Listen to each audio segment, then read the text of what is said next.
घंटियाँ बजती है तो फिर बीच में थोड़े से डायलॉग भी बोल देने चाहिए, है ना। कहाँ से शुरुआत करें, सबकी अपनी अपनी जर्नी है। आज जो शब्द जब वो लगते हैं ना आपके पूरे, कि हम कहाँ खड़े हैं, हम शब्द कीर्तन जब सुनते हैं तो ये एक तो लिव लगती है आपकी परमात्मा के साथ, गुरु के साथ आपका 1-to-1 कनेक्शन होता है। और दूसरा आपको ना चोट लगती है कि आप कहाँ हो। आपको दूसरों को जाके नहीं पूछना कि आपकी स्पिरिचुअल जर्नी या आपकी जिसको कहते हैं कि कुछ भी आपको किसी से डिस्कस करने की ज़रूरत नहीं। जब आप शब्द कीर्तन सुनते हो तो आपको ये एहसास होता है कि मैं तो इधर पहुँचे ही नहीं अभी, मेरे पास तो ये वाला गुण भी नहीं है।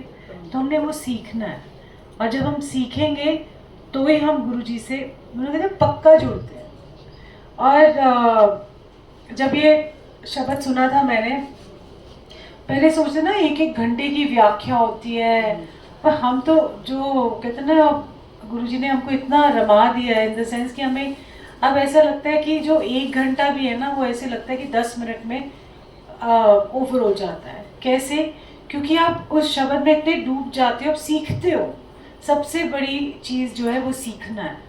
पहले हम खुद सीखें, अंदर से हमारा जो कनेक्शन है वो भी स्ट्रॉन्ग बनेगा। अदरवाइज आप ठीक है, आप बैठते हो, ज़्यादातर लोग भजन लगा देते हैं, अजीब मतलब जो गाने होते हैं जो गुरुजी के लिए गाए जाते हैं, 80% वो होते हैं और 1-2 शब्द इधर उधर कहीं से निकल के आ जाते हैं। ये तरीका नहीं है गुरुजी का। सबसे पहले तो शब्द कीर्तन से ही आपको रस आएगा। भजन में तो ठीक है, मैं तो हमेशा आई थिंक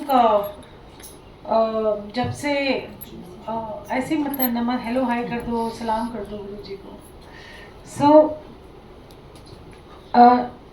शुरू से लेके आज तक जब हम भी जाते थे गुरुजी के पास, हमको शब्द कीर्तन नहीं समझ में आते थे ना। वैसे हम भजन भी नहीं सुनते थे तो शब्द कीर्तन भी नहीं समझ में आते थे, क्योंकि इतनी गूढ़ी पंजाबी होती है, आपको नहीं समझ में आते।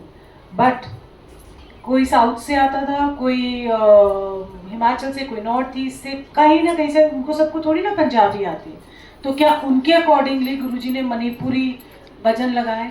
क्या उनके अकॉर्डिंगली गुजराती भजन लगाए? क्या उनके accordingly south Indian, Kannada, Tamil के लगा दिए भजन कि उनको भी समझ आने चाहिए? नहीं, क्योंकि एक सिस्टम है। शब्द कीर्तन का एक सिस्टम है, जो उनका एक सिस्टम है, उन्होंने यही सिस्टम बनाया कि आप शब्द कीर्तन सुनो और सीखो और जुड़ो। और हम जब शब्द कीर्तन सुनते हैं तो आप ये देखो कि एक एक आपको जवाब मिलता है ना। वो कहते हैं ना, हीरा, वो हीरा तो ले गए, बट सबसे बड़ा हीरा हमारे पास है ना।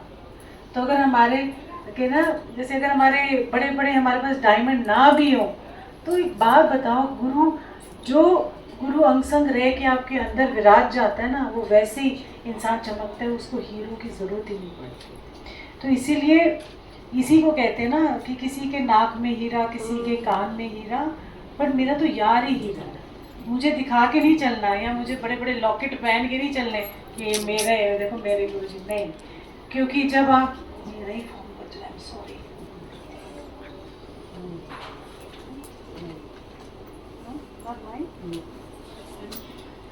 ये किसी और का बज रहा है। सो कभी मैं हीरा मेरे गले में हीरा, हाँ। किसी के कान में, हाँ जी, हाँ जी, जो बड़े बड़े लॉकेट्स हैं, हाँ वो भी है। सो हम जब गुरुजी से आप देखोगे कि गुरुजी से जो भी रूह जुड़ी होती है ना, कोई भी हो, आप हो, तो अलग से ना नजर आते हैं। सत्संग में तो बिल्कुल ही नजर आते हैं। घर हम जाते जाते तो फीके से हो जाते, बट सत्संग में तो सारे हीरे नजर आते हैं। सबके चेहरों पे नूर, रौनक, एक अलग अलग किस्म की कोई चीज़ है, औरा मतलब वही नूर। सो वो सब होता है, और इतना मन खिल जाता है और खुश हो जाता है।